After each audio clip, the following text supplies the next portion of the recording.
Fallait-il ou ne fallait-il pas faire ce film? Les Enfants du Paradis, Marcel Carné et Jacques Prévert, leur plus belle création. En dépit de la farouche détermination et de la force de conviction de Carné, il était bien difficile à accoucher, ce film. Ce n'est pas l'histoire de mon grand-père, ce n'est pas l'histoire technique par la petite histoire de comment est-ce qu'on écrit et comment est-ce qu'on réalise un film en 1943. Non, c'est bien plus que ça. On raconte quel est le combat de ces artistes et comment on fait quand on est sous occupation, allemande en l'occurrence, censuré, et ce n'est pas une petite censure, je pèse mes mots, et qu'on est sous la loupe de la Gestapo. Comment est-ce qu'on fait pour rester libre lorsqu'on est occupé? Comment est-ce qu'on fait pour créer une œuvre géniale, accessoirement truffée de symboles et de clins d'œil à la liberté? Comment est-ce qu'on fait en 1943 jusqu'en 1945 pour écrire et réaliser un film sous occupation française? Et ça, c'est vraiment la grande thématique de ce spectacle. Je le répète, c'est pas du tout, je vous raconte pas l'histoire de mon grand-père. Encore une fois, on s'en moque de ça. C'est pas grave. Tu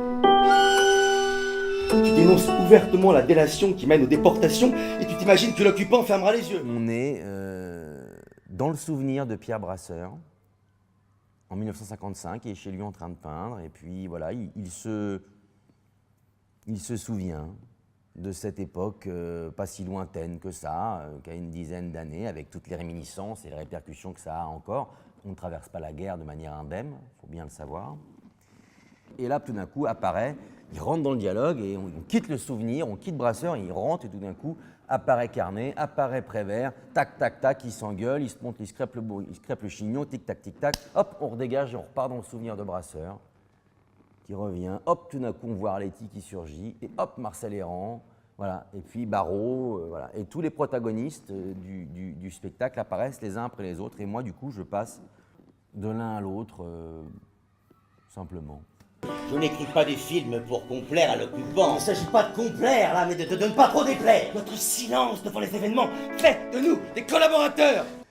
Il est très important de savoir qu'on n'est pas obligé d'avoir vu Les Enfants du Paradis pour appréhender mon spectacle.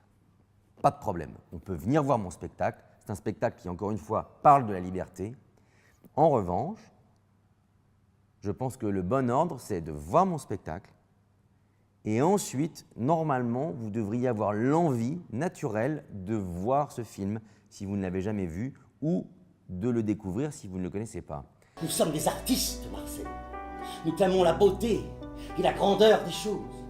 Et tu es, avec moi, ici même, en train de construire un futur chef-d'œuvre. Vous voyez, en cherchant avec Colas, quand on étayait nos pistes de réflexion, on a revu le film, on a vu beaucoup de documentaires, des choses très difficiles à trouver, où on voit notamment Troner revenir sur les traces de l'écriture des Enfants du Paradis au prieuré, à Toit-sur-Loup, Troner en larmes, parce que Vincent, le propriétaire du prieuré, dirigeait en fait un réseau de résistance.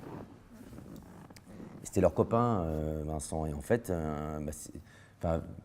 je le raconte, c'est quelque chose qui se dit, c'est fait partie du souvenir de Brasseur, quoi, mais de ce qu'on suppose être le souvenir de Brasseur, tout ça est romancé, hein, si vous voulez, mais c'est vrai quand même, hein, ça s'est réellement passé, Vincent, le propriétaire du prieuré, a embarqué Troner et Cosma en balade, et puis il était allé retrouver son groupe dans le maquis, puis en haut, il y avait des boches, quoi. Et il s'est fait dessouder, il y a eu 3 morts. Donc, si vous voulez, il y a Troner qui est là, dans ce petit documentaire qu'on trouve très difficilement, et il est là, il est en larmes, quoi. Il est au prieuré, et il n'a jamais pu... je veux dire, voilà, il a perdu 3 potes, quoi. Flingués sous ses yeux, quoi. Donc, c'est aussi ça, la réalité de ce film. C'est aussi du sang. C'est aussi des hommes qui meurent. C'est une époque qui est dangereuse, très dangereuse. Donc, on ne se rend pas compte aujourd'hui. Et je trouve, si vous voulez... J'aurais aimé que plus de professeurs aient eu la curiosité de venir voir mon spectacle. J'en ai eu quelques-uns des scolaires, si vous voulez. Les mômes, ils adorent, parce que ça vous permet de découvrir une époque qu'on étudie beaucoup en histoire. Ça fait partie des programmes officiels, hein, la Deuxième Guerre mondiale, la France. Mais pas dans l'aspect presque intime. Ben là, on est confronté à une réalité quotidienne. Ça permet, si vous voulez, de voir par l'œil des artistes. Ça donne une autre vision de la France à cette époque-là. Et je trouve que, je pense que voilà, c'est très bien d'aller voir des pièces de Molière, mais c'est, je pense, encore mieux d'aller voir des spectacles en création qui parlent accessoirement d'une époque qui est au programme. Voilà, désolé, vous auriez dû être plus nombreux.